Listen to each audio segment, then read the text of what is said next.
be my judgment. It is the rewarding of all the saints. Amen po ba mga kapatid? Amen. So let's begin. At before that, let me just give you once again some few reminders, as always, to please silence your phone so that it will not distract our listening session, and to our brothers and sisters as well, para po hindi sila ma-distract.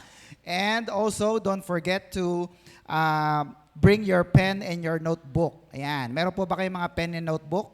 Ayan. Magsulat po tayo sapagkat ito po ay pagpapala din sa ating buhay. Amen. And also, don't forget to invest and invite. So mag-imbita po tayo ng ating mga kaibigan at mga kapamilya. And also, we have our online worship service every Wednesday at 6 p.m. And meron din po tayong Sunday regular worship service natin every 8 in the morning. Alright, so kung handa na po tayo, handa na po ba tayo makinig ng salita ng Diyos? Amen. So sabay-sabay na po tayo na magdeklara ng deklarasyon ng pagpapala. In 3, 2, 1, go! In Jesus, I am super blessed. I am Macarius. Amen. Say it daily. Say it every day. Sapagkat ito po ay nag-iimbita, nag-aanyaya ng pagpapala sa ating buhay. Amen po ba mga kapatid? Amen. So let's begin. Our topic is still entitled, The Most Powerful and Effective Prayer God Cannot Refuse to Answer. Part number 3 na po tayo. Baka kalain natin, no? Part 3 na po ito. Presenting your reasons and winning your case before God. Amen po ba? So gusto niyo po bang matutunan ang pag-aaral na ito sa ating buhay? Amen. So ang question na lang dito na ating iniiwan ay, posible ba? No? Is it achievable? Meron bang mga panalangin na hindi kayang tanggihan ng Diyos? Wow, ang ganda nun, di ba? So kung ito po ay posible, then if you learn this, it will change your life forever. Amen po ba? Amen. So take note po, tingnan nyo po ito. Wala pa ba? So sa atin pong intro, this is one form of highest kind of prayer, not just the ordinary prayer of intercession for others and petition for self, not just fervent and effectual, but a prayer that has a strong and reliable basis. So, ibig sabihin po nito, mayroon kang matibay na basihan. Kaya alam natin, pakikinggan ng Diyos at hindi tatanggihan ng Diyos ang iyong panalangin. Amen po ba? So, kung may mga prayer ka pa na hindi mo nakukuha, you can try this kind of prayer and see the big difference, no? Our aim or objective, number 1, again, review natin, to put our prayer life to the highest level by presenting our reasonable arguments or case to God. And second is to have a different kind of prayer and do it the right way. No? So tatanungin ko po kayo, kapag meron ka na ng isang bagay, hihingin mo pa ba ito sa Diyos? Hello, halimbawa, ikaw ay mayaman na, ikaw ay magaling na, hingin mo pa ba sa Diyos? Hindi na. Anong sasabihin mo na lang? Salamat or thank you. Kaya nababago yung ating pananalangin. Amen po ba mga kapatid?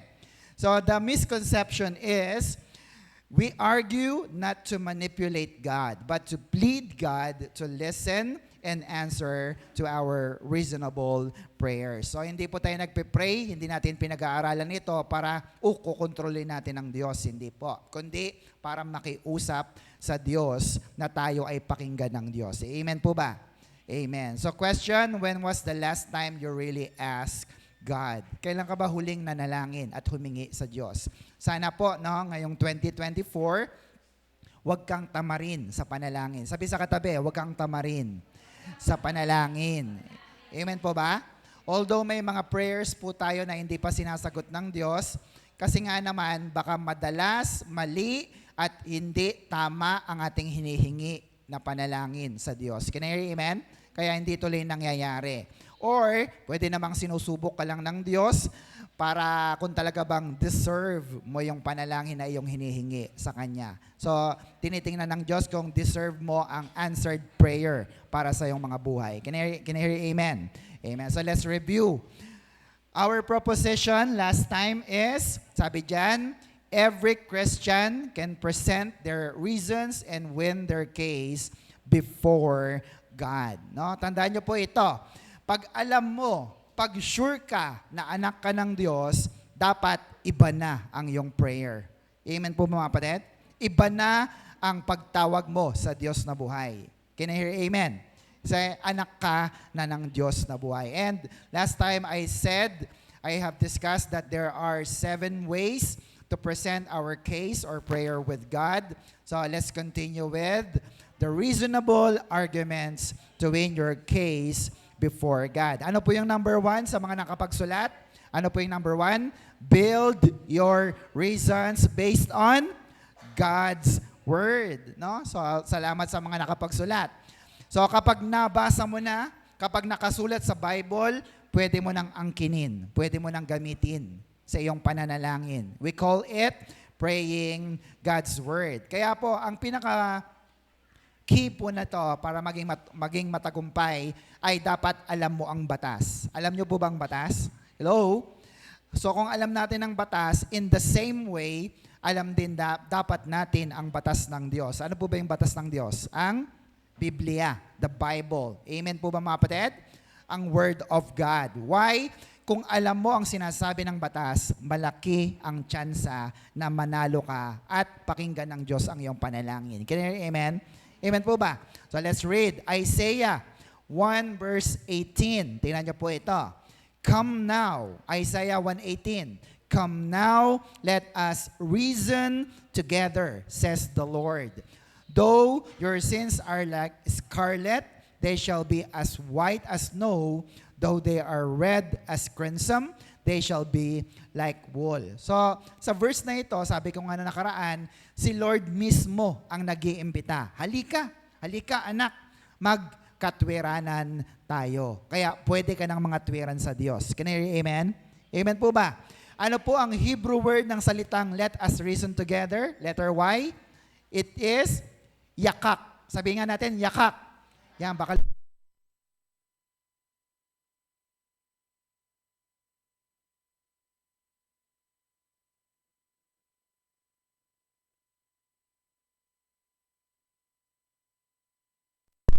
sabihin po nito is to argue and decide. No? And hindi lang po argue and decide, kundi you argue and decide together. Ibig sabihin po nito, you present your case to God and let us decide together with the Lord. So, pwede nga magpaliwanag kasama ang Diyos at pagkatapos ito, pag napakinggan ka na ng Diyos, sa iyong rason, you will decide together. Mas maganda yon. Amen po ba? Amen. So ano po ulit yung Hebrew word? Yakak. Sabi nga natin, yakak. Yan. So question again, why should God listen to your prayers? Anong sagot natin?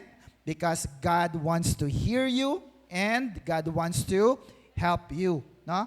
Gusto kang marinig ng Diyos, yung boses mo na napakaganda. And at the same time, gusto kang tulungan ng Diyos. Jeremiah chapter 33 verse 3. Don't worry, review lang naman po ito. Jeremiah 33 verse 3.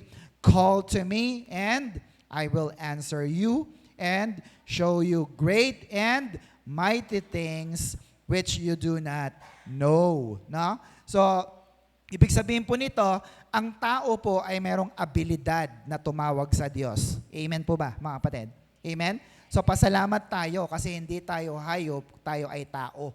Kasi ang tao, kaya niyang makipagkatwiranan, kaya niyang magsalita sa ating Diyos na buhay. Why? Because man is made of 3 parts, the spirit, ano pa yan? Soul and body. Because we are created like Christ. Kapag na-born again ka na, lagi kong sinasabi, yung spirito mo ay nabuhay na at yung buhay na spirito mo, mayroon ng koneksyon sa ating Diyos na buhay. Amen po ba?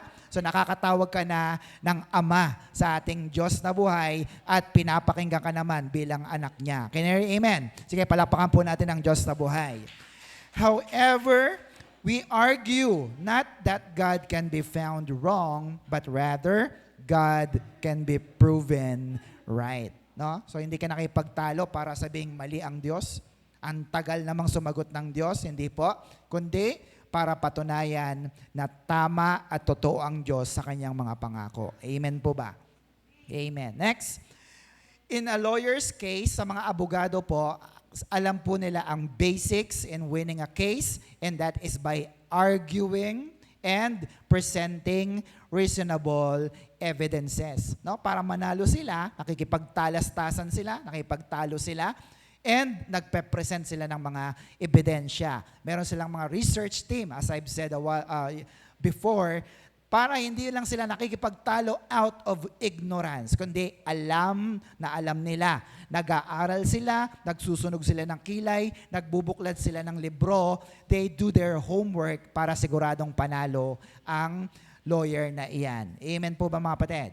Still, the Supreme Court has the final decision. Same with the higher court of God in heaven, and the judge's commitment is on the law, do sa Bible, not on the lawyer. Kahit mapakagaling ng lawyer na yan, kung mali-mali naman ang kanyang sinasabi, wala sa libro na kanilang ginagamit, matatalo pa rin siya. Can you hear amen? Kasi ang tinitignan ng Diyos, ang great judge, ay kung ano ang nakasulat sa Biblia. Kayo po ba may Biblia na? Kaya bubuklatin yan. Sabihin sa katabi, buklatin mo yan. Amen. Therefore, all Christians must study the Word of God. Do you agree with this? Amen po ba? Kaya dapat may Bible study. Umattend po ba kayo ng Bible study? Sino po sa inyo may mga Bible study na sa kanilang bahay? Taas ang kamay, palapakan po natin ng Diyos. Yan. Kung wala pa, please let us know. Bakit? Para pag nagpe-pray ka, may nako-quote kang verses. Amen po ba? And you can present your reason with God. 2 Timothy chapter 3 verse 16. Basahin natin. All scripture or word of God is inspired by God and is useful for teaching the truth, ano pa? Rebuking error, ano pa? Correcting faults, and giving instructions for right living. Very good student po yung malakas magbasa dyan. Palapakan nga po natin. No? So, ibig sabihin po nito, bilang leader, bilang pastor, napakarami po ng pakinabang kung ikaw talaga ay maraming alam na salita ng Diyos. Amen po ba mga kapatid? Kasi tinan mo, ginagamit sa pagtuturo, teaching, rebuking, correcting, and giving instruction, which is far more effective kapag Bible verses ang ginagamit natin. Amen? Amen. Reason out based on what God says in the Bible so you can win your case. Kaya lang, dapat po, hindi tayo out of context. Sige nga po, basahin natin, sabihin natin, out of context. Sa Tagalog, mali ang gamit sa verse. It means, the words used seem to mean something different from the meaning that was intended. No? So, ginagamit nila ito para makapandaya ng tao. Makapanlin lang ng tao. Kaya ina-out of context po nila. Ang synonym nito, misrepresent, misquoted, distorted, ano pa? Disguise or adulterated. Ibig sabihin nito, impure, contaminated na. Disguise, tinatago nila yung totoong meaning ng salita ng Diyos. Kaya po, yung mga nangangatwiran pero mali naman ang verse na ginagamit, sigurado po matatalo sila sa harap ng Diyos. Can you hear amen? Amen. So, one of the misquoted verse in the Bible is John 14 verse 13. Ito po yan. Sabi dito, narinig nyo na po ito. Sabi dyan, you can ask for anything in my name. Kaninong pangalan? Kay Jesus. At anong gagawin ni Jesus? And I will do it because the work of the Son brings glory to the Father. Yes, sinigurado niya, ask anything in my name and I will do it. No? So, itong verse na to, marami ang gumagamit at tila baga ginagamit or ginagawang genie si Lord. No? Para bang ang sinasabi nila, Lord, your wish is my command. Kasi sabi mo sabi mo, you can ask for anything in your name and you will do it. Amen po mga kapatid?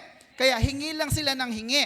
Kaso, mali po ang gamit nila. It is out of context. Can you hear amen?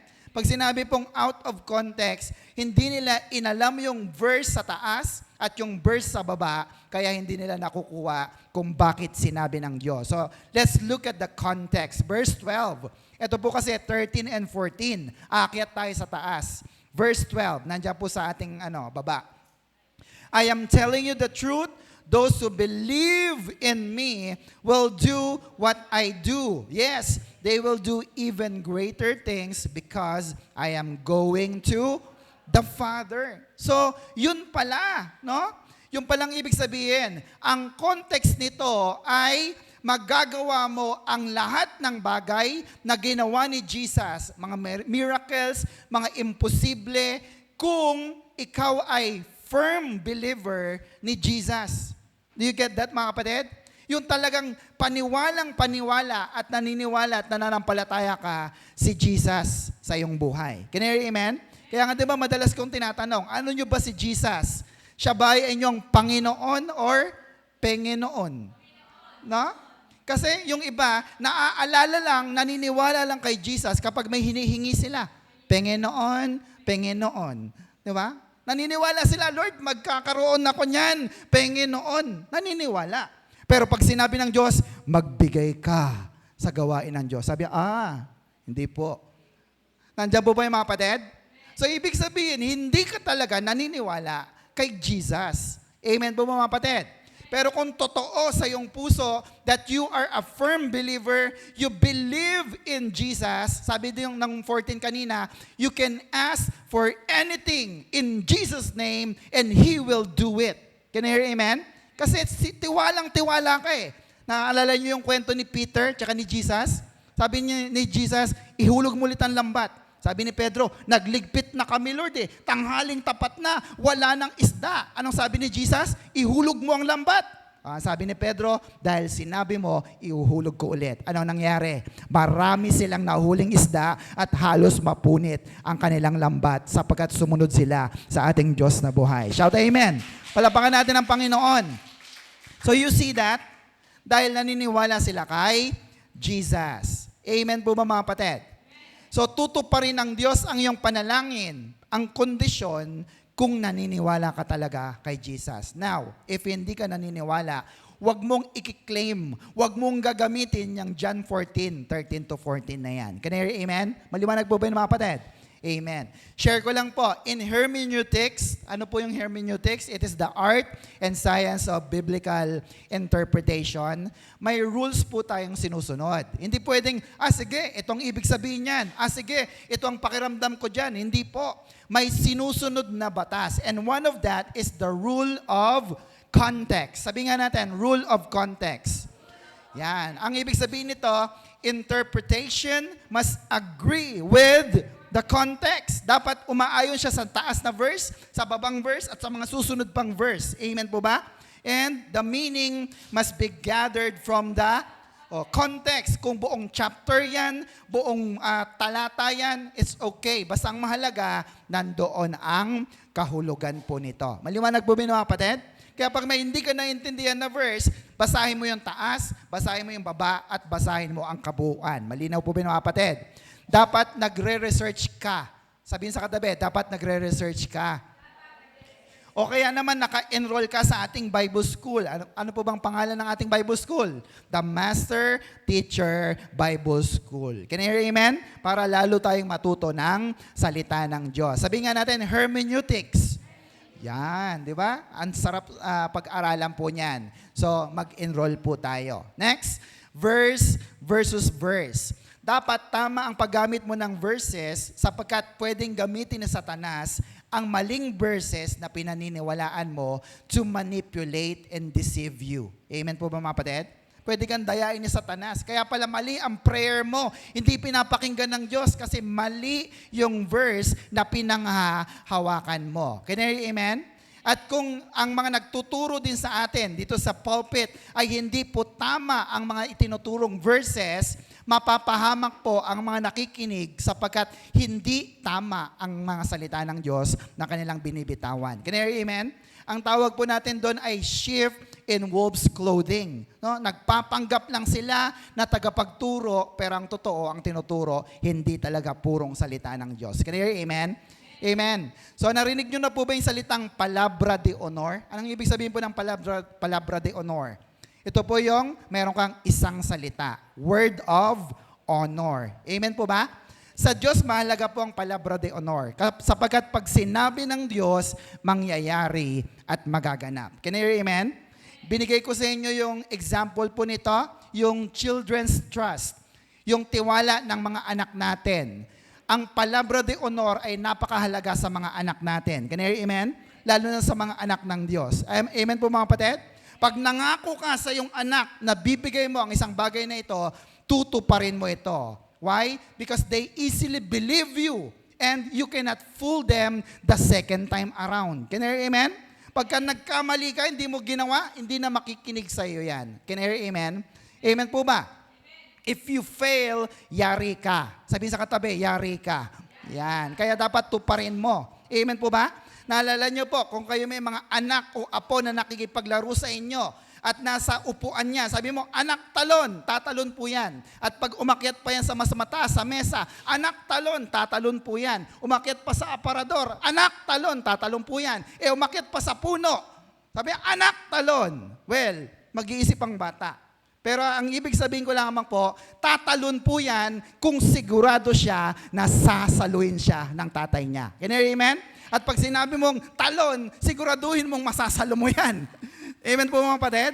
Or else, ikaw din naman ang mapapahamak kay Mrs. Can you hear? Amen? So, if you catch her or him, you can win your kid's heart. Amen po mga kapatid? Ganon din ang Diyos. Pag may sinabi ang Diyos sa atin at naniniwala tayo, tutuparin ng Diyos yun kasi gusto ng Diyos na maniwala ka sa salita ng Diyos. Can you hear? Amen? Palapakan natin ang Diyos sa buhay. Anak ba tayo ng Diyos? O, tingnan nyo pang sabi niya, Lamentation chapter 3, verse 22. Because of the Lord's great love, we are not consumed. For His compassions, ano po yon? Yung love niya, never fail. Amen po mga kapatid? Alam nyo bang mahal kayo ng Diyos? Amen po ba? Ramdam nyo ba na mahal kayo ng Diyos? Sabi dito sa verse na to, Lamentation 3:22, hindi kailanman magmamaliw, hindi mapapahiya ang pag-ibig ng Diyos sa atin. Can you hear? Amen? Pag lumapit ka, we are confident kasi anak tayo ng Diyos. Shout amen. Palapakan natin ang Panginoon. So, why should we base on God's Word? Naibigay ko na po noong nakaraan. Bakit po? Because of palabra de honor. May isang salitang Diyos. Letter A, ano po yon? Why should we base on God's Word? Because A, God's Word is never changing. Hindi nagbabago. Yung sinabi ni Lord kay Moses, kay Abraham, kay Jacob, yun din ang sinasabi niya sa atin. Amen po ba? And letter B, God's Word is self-fulfilling. Hindi siya nakadepende sa'yo. Susunod ka ba o hindi? Mangyayari ito. Kung susunod ka, kahit hindi ka masumunod, mangyayari pa rin ito. Hindi sa iyo, kundi sa mga sumusunod sa kanyang salita. Can you hear? Amen? Amen po ba? Amen. Jeremiah 1:12, Then said the Lord to me, You have seen well, for I am alert and active, watching over my word to perform it. So binabantayan ng Diyos ang kanyang mga salita hanggang ito'y matupad. Bakit? Sabihin niyo po sa akin kung bakit. Para hindi siya masira. Amen po mga kapatid? Ilang pagkakamali ba ang pwedeng magawa ng Diyos para siya'y masira? Isa lang. Amen po mga kapatid? Isa lang. Amen po ba? So, kapag nasira na siya sa isang pangako niya, masisira na rin siya sa lahat ng pangako niya. Kaya lahat ng pangako niya, tinutupad niya para ikaw at ako ay maniwala sa Diyos na buhay. Shout amen. Palapakan natin ang Panginoon. Next, when we stand on God's Word, God stands with us. Amen po ba mga kapatid? So, manindigan, tayuan natin ang salita ng Diyos at siya ang bahala sa atin. Brothers and sisters, hindi pwedeng mabigo ang taong nagtitiwala sa ating Diyos na buhay. Amen po ba? Hindi pwedeng mabigo ang tao na nagtitiwala sa salita ng Diyos. Bakit? Our God, who is the promise giver, is also the promise keeper. Amen po ba? Siya ang nagbibigay ng pangako at siya rin ang tutupad ng pangako. Hindi kagaya nating mga tao, no? Sabi na, nangako na nga, gusto mo pang tuparin? Andiyan po ba yung mga kapatid? Pero ang Diyos pag nangako, tutuparin niya ito sapagkat siya ay hindi sinungaling. Shout amen. Palapakan po natin ang Panginoon. So let me share with you the practical application. Dito po tayo magtatapos. Ano po yung practical na application? Number 1, God's Word says, we are healed. Pumalakpak nga pong naniniwalang siya ay magaling na. Amen. Naniniwala po ba kayo doon? Do you believe that? Amen? Pag alam mo, sure ka na anak ka ng Diyos, iba na ang dapat na prayer mo. Huwag mo say, Lord, pagalingin mo ako, pagalingin mo ako. Alam mo na magaling ka na. Ang dapat mo lang sabihin ay, Lord, inaangkin ko ang kagalingan. Salamat in Jesus' name. Amen. Can you hear amen? Amen. Ang ulat ng doktor at ang ulat ng Biblia, parehong totoo. Can you hear amen? Ang problema lang, ano ang iyong paniniwalaan? Sabi ng doktor, mamamatay ka na in 1 month. Ang sabi naman ng Biblia, hindi ka mamamatay sapagkat may buhay na walang hanggan ka na. Kanino ka maniniwala? Sa Biblia. Can you hear amen? Kasi ito ay salita ng Diyos. Look at this. Itong pwede mong gamitin. 1 Peter 2:24, Tagalog. Sabayan nyo nga po ako, please. Na siya rin ang nagdala ng ating mga kasalanan sa kanyang katawan sa ibabaw ng kahoy. Ano po yon? Yung krus. Upang pagkamatay natin sa mga kasalanan ay mangagbuhay tayo sa katuwiran na dahil sa kanyang mga sugat, ano raw? Ay nagsigaling kayo. Tayo po yon. Maliwanag po ba mga kapatid? Magaling ka na. Sabi sa katabi, magaling ka na. Hindi pagagalingin pa lang. Amen po ba mga kapatid? If you believe that. Amen po ba? Amen. Nang mamatay si Kristo, hindi lang kasalanan mo ang tinubos niya, kundi lahat ng mga sakit natin. Can you hear amen? Amen po ba? Hindi ka pa pinapanganak, pinagaling ka na ni Jesus. Can you hear amen? Kasi namatay na siya sa krus at nabuhay na siyang muli, wala na siya sa krus. Can you hear amen? At dahil sa kanya mga latay at sugat, nangagsigaling kayo. Do you believe that mga kapatid? Amen. Now, kung kailangan lang pala na mamatay lamang si Jesus, death lang ang kailangan, pwede naman siyang mamatay ng peaceful and quick death. Tama ba mga kapatid? Yung saksakin dito, patay na. Amen po mga kapatid? Pero ang tanong, bakit siya nasugatan ng sobra-sobra? Yun yung tanong dun Di ba po mga kapatid? Bakit nga ba? Pwede namang barilin, bang, patay na. Saksakin, bang, patay na. Pero hindi po Bakit siya nasugatan ng sobra-sobra? Sino po sa inyo nakapanood ng The Passion of the Christ? Tingnan niyo po ito. So, dito po sa movie na ito, madugo daw ang pagkakapresent ng movie na ito. Kaya sabi ng director, si Mel Gibson, sabi niya, he need to tone it down. Kasi masyado pong brutal yung kanyang mga pinapakitang dugo. Para maipalabas sa sinihan, he need to tone it down. Tingnan niyo po yung picture. No? Ayan po, napakatindi. At sabi ng Isaiah 52 verse 14, it is true that many were shocked when they saw him. He was beaten so badly that he no longer looked like a man. No? Nung makita siya ng mga tao, hindi na siya mukhang tao. Bakit? Kinarni na No? Siguro, sugat dito, sugat dito, sugat dito. At hindi na siya, sabi ng Bible, hindi na siya mukhang tao. Can you hear amen? Grabe ang sugat at sakit na naranasan ni Kristo. Bakit? Isaiah 53. Ayan, chapter 52 yan. Sa 53, verse 5, but he was pierced for our transgression, he was crushed for our iniquity, the punishment that brought us peace was upon him. Look at the next line, everybody. By his wounds, we are healed. Amen po mga kapatid? Ano pong ibig sabihin nito? Sa kanya mga sugat, we are healed. Past tense, magaling ka na. Can you hear amen? Sabihin sa katabi, magaling ka na. Amen po ba? Naniniwala po ba kayo? Tingnan nyo po ito. Next, wounds is equal to healing. Amen po ba mga kapatid? Kaya nagkasugat si Jesus ng pagkarami-rami mula ulo hanggang paa para ikaw ay gumaling. Amen po ba? Hindi po totoo na yung bilang ng sugat niya, yung lashes, sinabi nila 39 lashes, hindi po totoo na yun ang tumutukoy sa mga sakit karamdaman na present ngayon.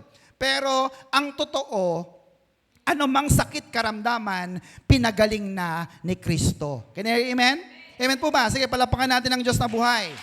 Now, kung hindi ka naniniwala na pinagaling ka na ni Kristo, sige, ubusin mo ang pera mo sa ospital. Ubusin mo ang pera mo sa mga drugstore. Wala namang problema dyan. Hanggang sa ang matira na lang sa'yo ay yung mga resibo.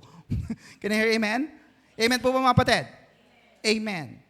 So alam natin yan. Napakamahal magpagamot. Pero if you believe in Jesus, mas malaki ang iyong matitipid at siguradong makarios, aasenso ang iyong buhay. Shout amen. Palapakan natin ang Diyos na buhay.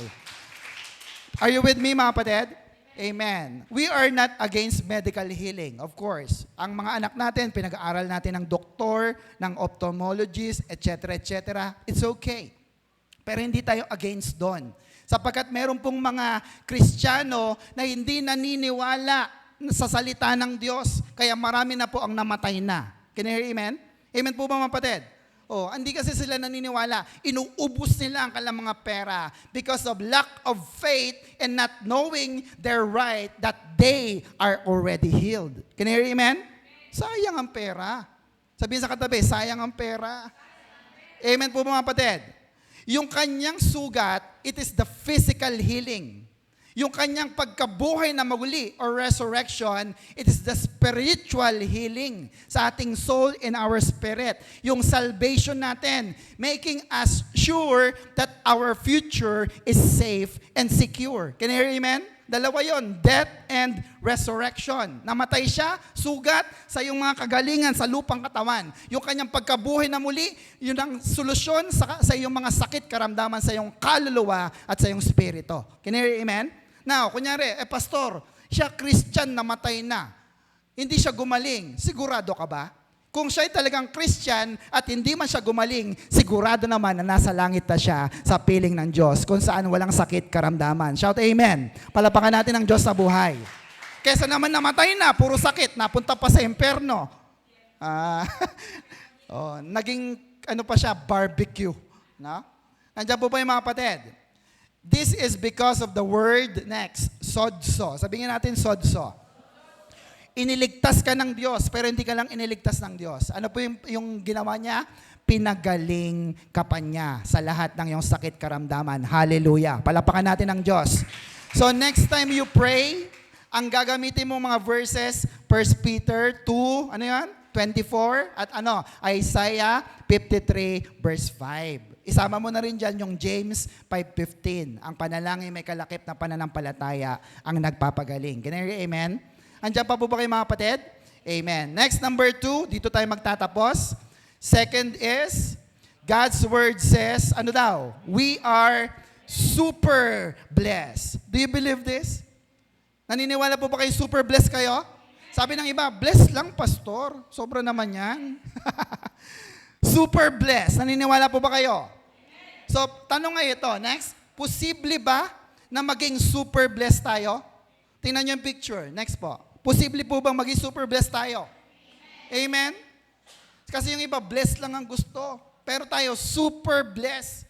Kasi sabi ng iba, God bless you, God bless you, God bless you. Samantalang pwede mo nang sabihin, stay super blessed, kapatid. Amen po ba? Blessed na, pinananatili mo pa ang kanyang pagpapala. Ayan, nakita niyo po ba yung mga picture? Gusto niyo po ba ng ganyan? Gusto ko yan. Amen po ba mga kapatid? Gusto niyo, ayaw niyo? Kung ayaw niyo, huwag niyong angkinin. Pero ito, gusto ko yan. Posible bang maging ganyan ang buhay natin? Posible. Amen po ba mga kapatid? Bakit? Tanungin natin ang Biblia. John 1:16. Isama niyo to sa prayer. Sabi diyan, and from the fullness, todo na, from the fullness of His grace. Kanino? Kay Jesus, we have received, one blessing after another. Ibig sabihin po niyan, may pagpapala ka na, hindi pa ubos, may dumarating pa.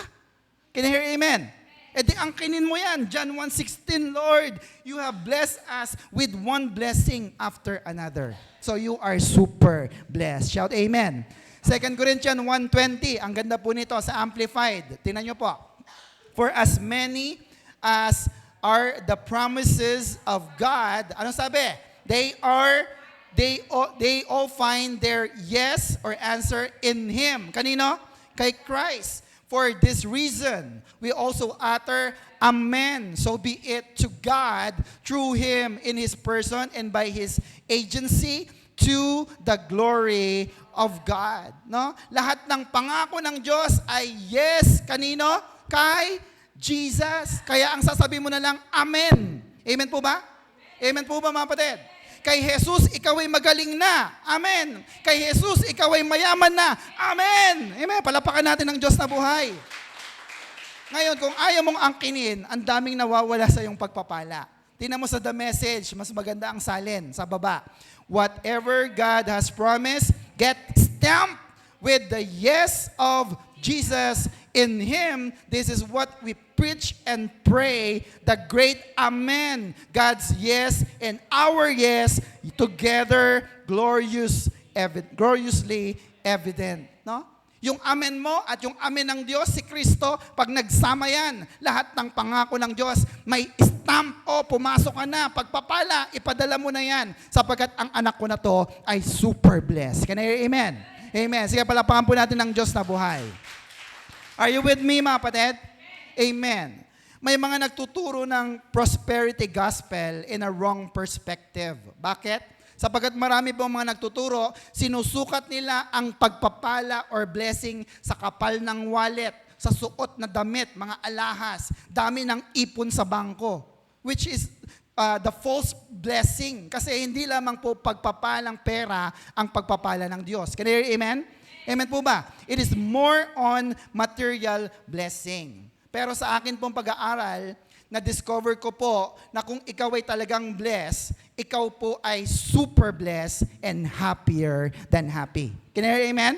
Pag pinapayaman ka ng Diyos, dapat lalo kang sumasaya. Pag pinapayaman ka ng Diyos, you are happier in the kingdom at lalo ka naglilingkod sa Kanya. Can you hear amen?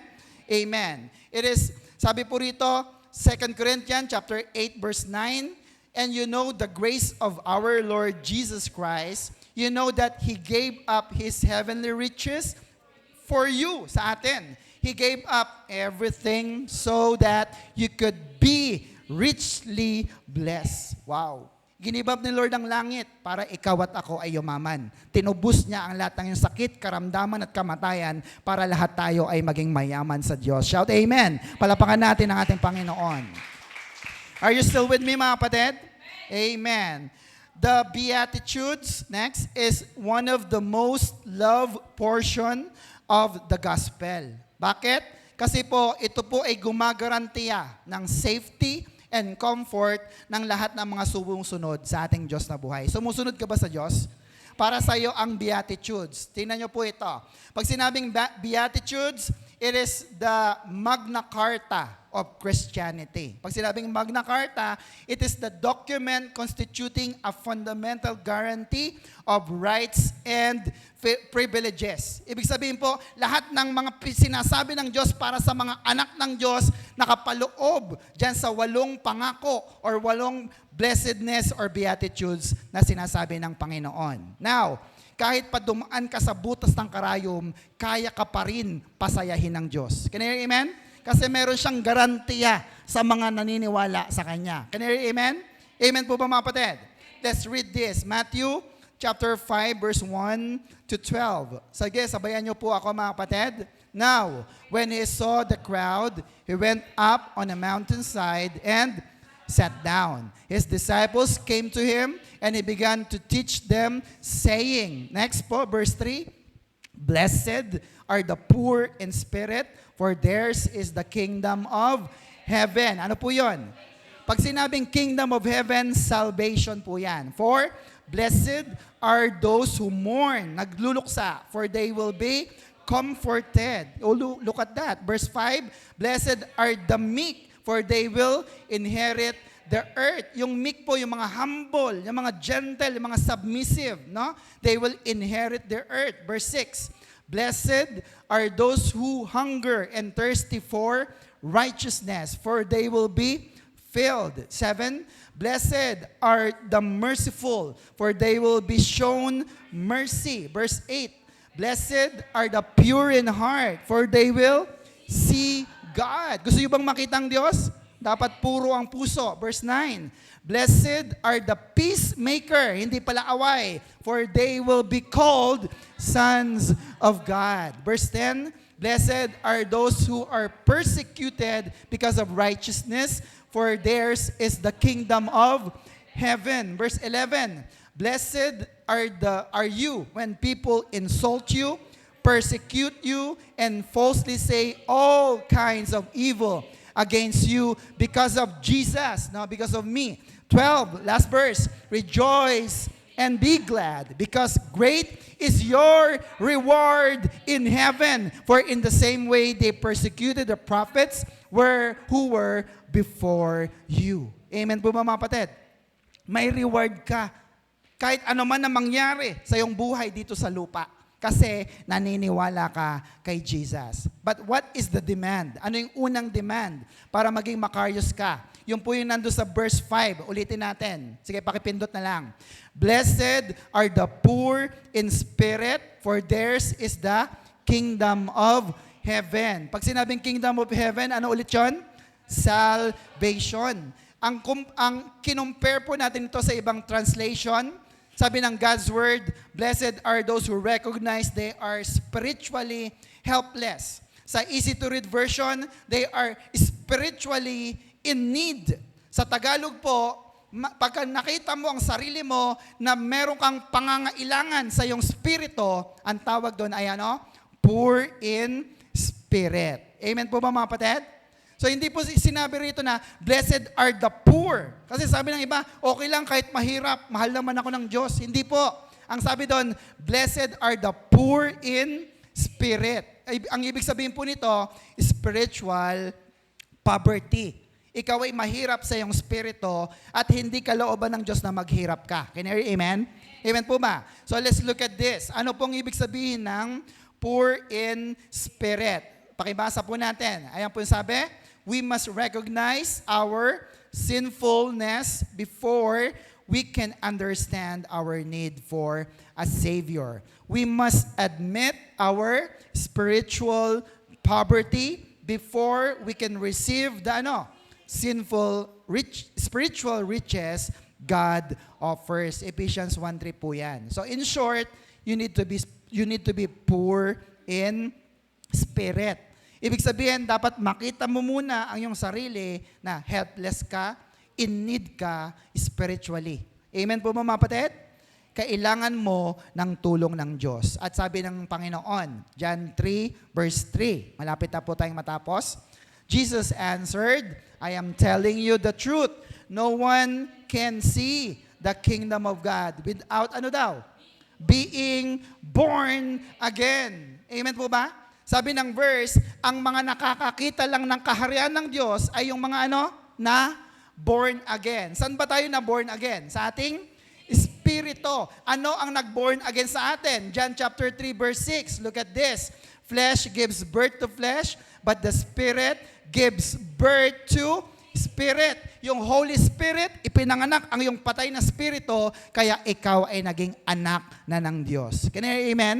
Amen po ba? Sige, palakpakan po natin ang Diyos na buhay. Ano pong na-born again sa atin ulit? The Spirit. Brothers and sisters, hindi ako magsasawa na ituro sa inyo ang pagiging born again natin. Sapagkat ito po ang pundasyon ng lahat ng ating ginagawa sa loob at sa labas ng church. Can you hear amen? Pag hindi ka na born again sa iyong spirit, mapapagod ka sa ministry. Can you hear amen?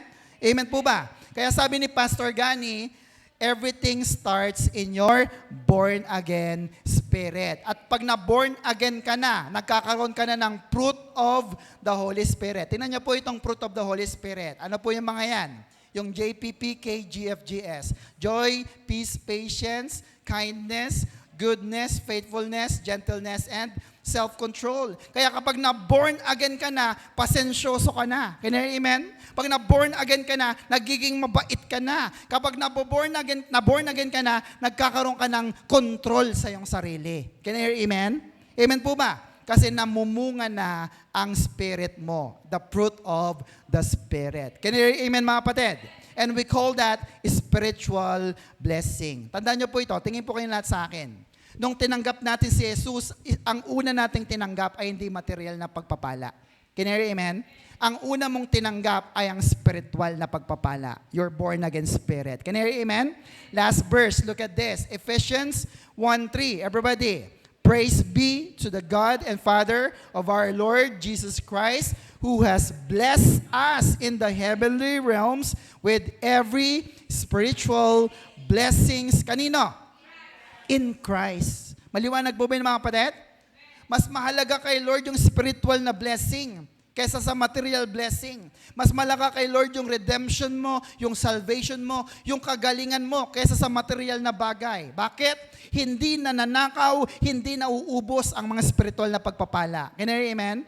So, posible nga na ikaw ay maging super blessed dahil kay Kristo, binigyan ka ng lahat ng pagpapala. Can you hear amen? Palapakan natin ang Diyos na buhay.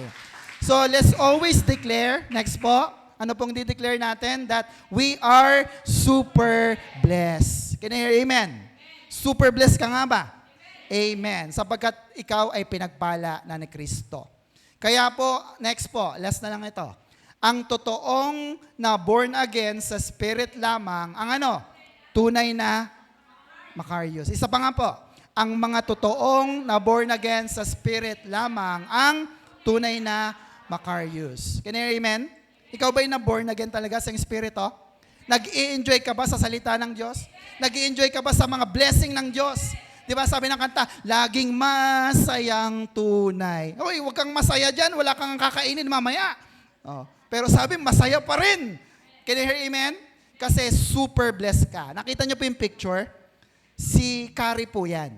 And her name was taken from the word Makarios. Makarios, Kari. Nandun po yun. Kaya pag si Kari ay tinatawag ko ang super blessing sa aming pamilya at sa aming buhay. Kari, nasaan ka? No? So very intentional, very strategic. Kaya lagi ko nga po sinasabi sa inyo, dinideklara namin ang super blessed Makarios sa aming buhay, kaya hindi kami nagkukulang. Shout amen. Palapakan natin ang Diyos na buhay. Pumalakpakan lahat ng anak ng Diyos. Are you with me, mga kapatid? So, posible bang maging super blessed ka? The moment you got born again in your spirit. Amen po ba? May natutunan po ba kayo?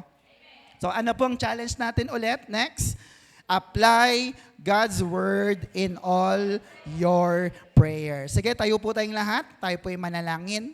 Hallelujah. We don't have so much time, but let me just pray for you.